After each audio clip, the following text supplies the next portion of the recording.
마태복음 7장 21절부터 29절 같이 말씀 함께 읽었습니다. 우리가 어제는 거짓 선지자들에 대해서 살펴봤습니다. 오늘은 이제 거짓 제자들에 대해서 이어서 말씀을 하고 계시죠. 21절에 보면 나더러 주여 주여 하는 자마다 다 천국에 들어갈 것이 아니요 다만 하늘에 계신 내 아버지의 뜻대로 행하는 자라야 들어가리라, 그렇게 말씀하고 있습니다. 자, 이들은 예수님을 주님이라고 부르는 자들입니다. 그러니까 자칭 제자들이에요. 예수님의 곁에 머무는 자들이고 어떤 그 예수님의 그 테두리 안에 있는 자들이에요. 그 어떤 영역, 그 바운더리 안에서 활동하는 자들입니다. 겉으로 볼 때는요, 마찬가지예요. 거짓 선지자들을 이렇게 분간하기 힘든 것처럼 예수님 주위에 있는 사람들도 그가 진짜 제자인지 가짜 제자인지 분간하기는 쉽지 않다라고 말합니다. 그들도 동일하게 예수님을 주님이라고 부르고요. 그 신앙의 영역 안에, 테두리 안에서 살아가기 때문에 그들이 진짜인지 가짜인지 구별하기는 쉽지가 않습니다. 언제 그들이 진짜인지 가짜인지, 내가 정말 진짜 제자인지 가짜인지 언제 드러나나요? 그것은 바로 22절이죠. 그날에 많은 사람이 나더러 이르되, 그렇게 시작하죠. 그날입니다. 그날. 그날은 바로 하나님의 심판이 있는 마지막 날을 의미해요.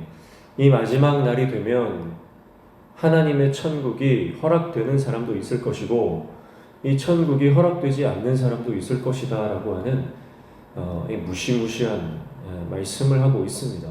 자, 이 말씀을 듣고 두려워 떨어야 되죠. 그게 우리의 반응이 되어야 됩니다.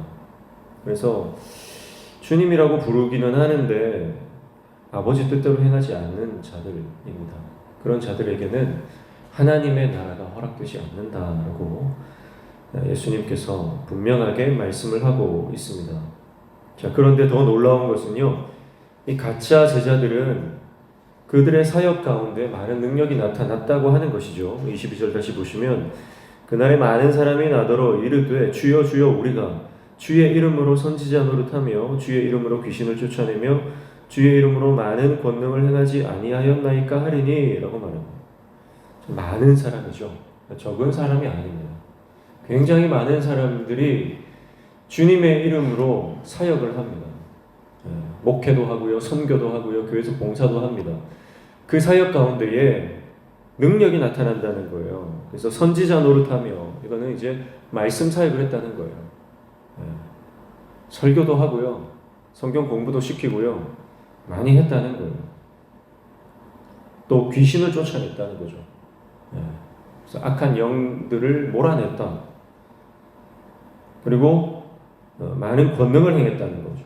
이것은 아마도 치유의 기적이 일어났다는 것을 말하는 것으로 볼 수 있습니다. 그러니까 이런 놀라운 역사들이 일어났음에도 불구하고 예언 사역과 축사 사역과 치유 사역이 나타났음에도 불구하고 예수님께서는 인정하지 않는다. 관계가 없다. 내가 너를 모른다. 그렇게 말씀하신다는 거죠. 22절에 보시면 23절에 보시면 그때에 내가 그들에게 밝히 말하되 내가 너희를 도무지 알지 못하니 불법을 행하는 자들아 내게서 떠나가라 하리라, 이렇게 말씀합니다. 도무지 알지 못한다. 자, 알지 못한다라고 하는 것은 관계 없다는 거예요. 예수님하고 관계 없는 삶을 살았고 여전히 그들은 예수님과 상관없는 그런 사람들이다라고 하는 거죠. 예수님을 주님이라고 불렀는데요, 주여 주여 했는데요, 예수님의 이름으로 많은 사역을 하고 봉사를 하고 섬겼거든요. 그럼에도 예수님과 상관없이 했다는 거죠. 여러분, 우리의 사역이요, 우리의 이 신앙생활이 예수님과 상관없으면 그 날에 절망이 찾아온다는 겁니다. 그래서 예수님은 그들을 향해서 불법을 행하는 자들아, 그렇게 말씀하셨어요. 불법을 행하는 자들아 떠나가라.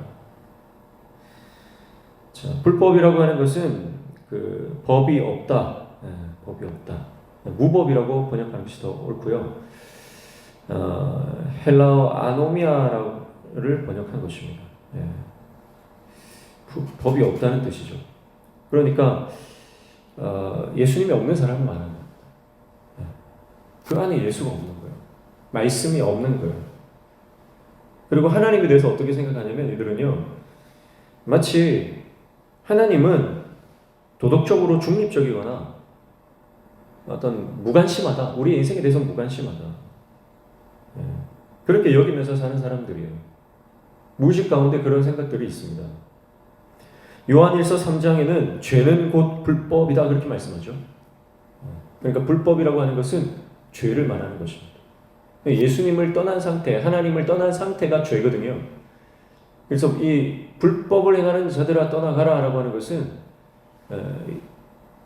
겉으로는 신앙생활 열심히 하는 것 같지만 속으로는 말씀이 없는 사람, 예수가 없는 사람이에요. 거짓 제자들은 사역에서는 탁월한 능력을 발휘했습니다. 그러나 삶의 한쪽 영역에서는 죄가 있었어요. 예를 들면 그런 겁니다. 교회에서 열심히 일을 했습니다. 그런데 늘 미워하고 원망하고 불평하는 태도를 가지고 있는 사람을 말할 수 있어요. 이건 양립할 수 없는 거거든요.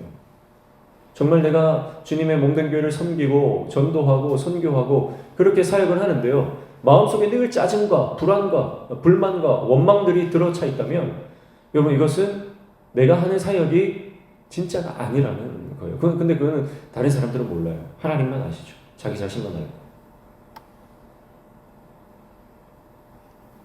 또 크게는요. 목회를 한다든지 선교를 한다든지 큰 사역을 하면서 뒤로는 불륜을 저지른다든지 아니면 어떤 세상적으로도 감옥에 들어갈 수 있을 만한 그런 큰 죄들을 서스름 없이 짓는 그런 사람들을 말하는 거죠. 자, 이런 사람들이 어떻게 여러분 제대로 된 제자라 말할 수 있겠습니까? 그들은 흉내를 낼 뿐이에요. 한 번의 실수가 아니라 반복적으로 의도적으로 죄를 즐기며 짓는 사람들이 있거든요. 그럼에도 불구하고 거룩한 선지자인 척, 주의 종인 척 하는 사람들이 많이 있습니다. 그러나 그들이 원하는 것은 세상적인 영광이고 세상적인 돈이고 명예고 영광이에요. 아무리 능력이 많이 나타나도 예수님과 관계없이 살아간다면 마지막 날이 예수님이 우리를 도무지 알지 못한다고 하시는 절망적인 선언을 들을 수밖에 없습니다. 생전에 아무리 내가 설교할 때 수많은 사람들이 몰려들고 많은 사람들이 나를 지지하고 많은 사람들이 나를 따른다 하더라도 내가 예수를 따르지 않으면 그는 참 제자가 아닙니다. 아무도 나를 인정해 주지 않아도 스스로 혼자 쓸쓸히 외롭게 그 십자가의 길을 가는 사람, 그 사람이 제자입니다.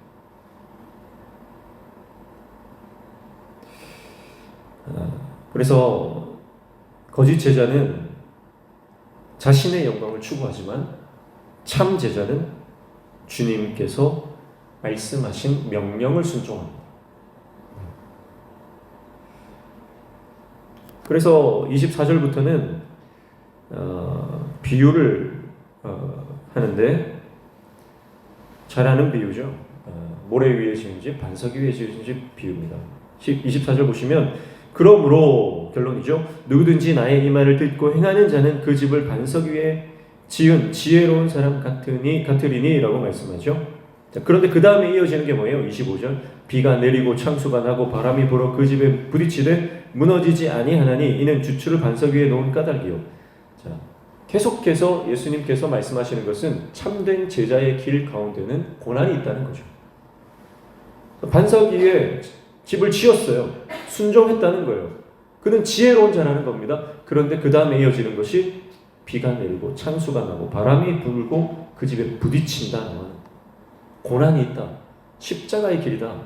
그러나 결과는 어때요? 무너지지 않는다.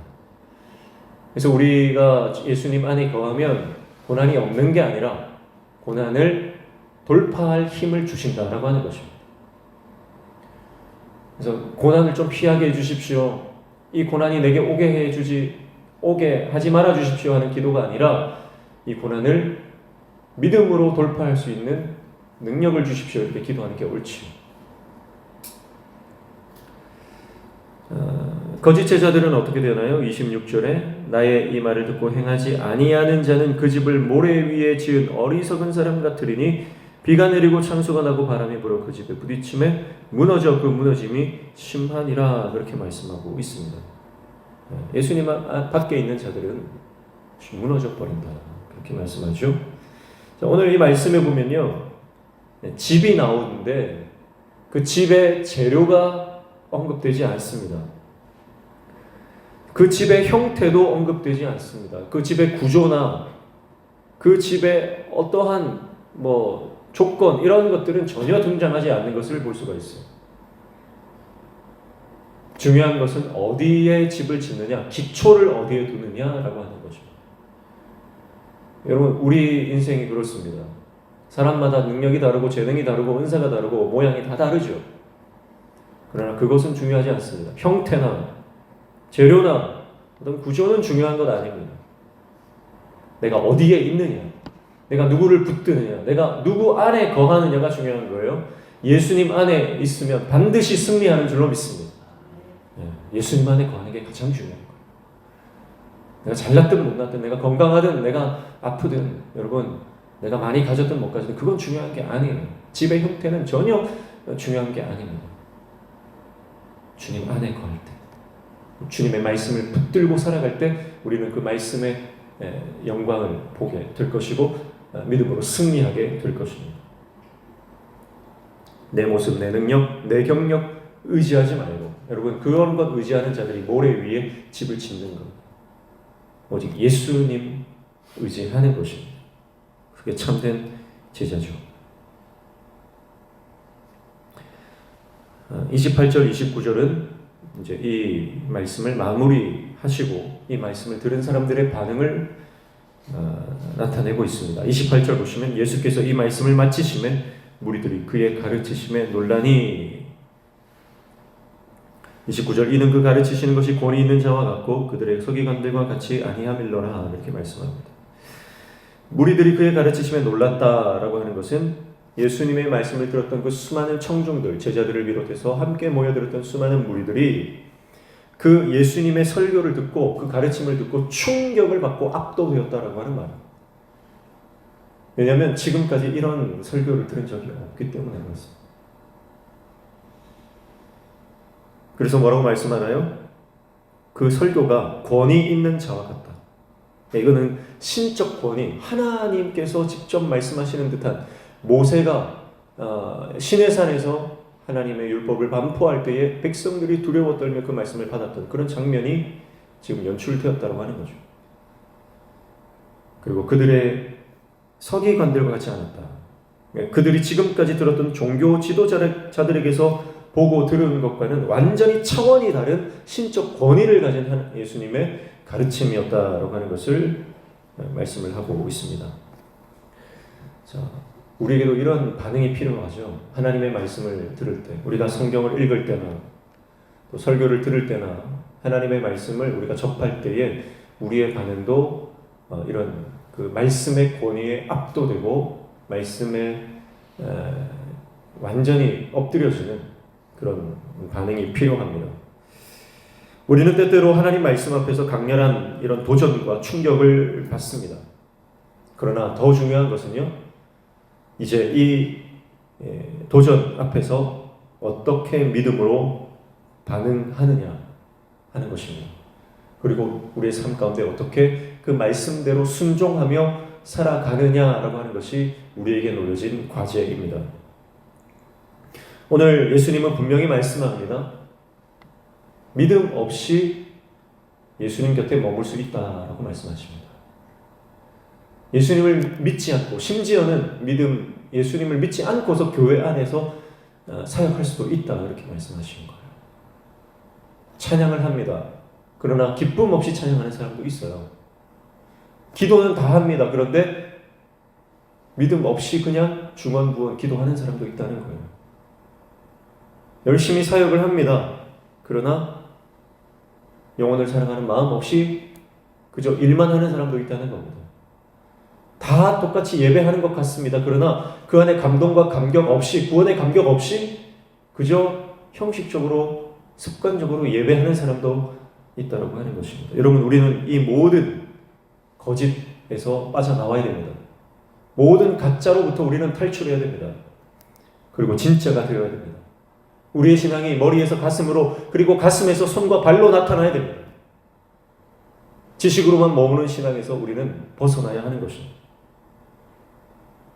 고난을 돌파할 수 있는 순종의 삶으로 그분 앞에 서야 할 줄로 믿습니다.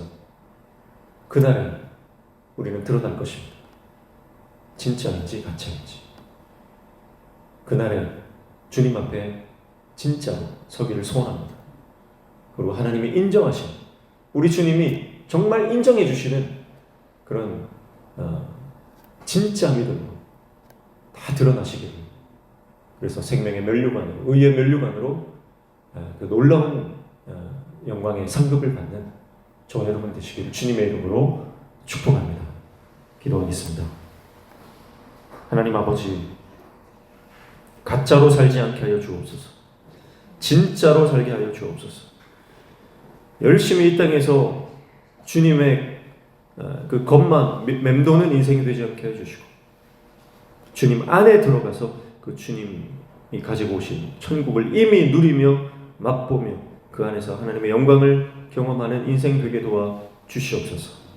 그래서 마지막 날 주님 앞에 섰을 때에 주님이 우리를 안아주시며 착하고 충성된 종아 수고했다 하시며 상급 주시는 그 놀라운 영광의 은혜를 경험하는, 맛보는 우리 모든 인생들 되도록 우리 가운데 은혜를 허락하여 주시옵소서.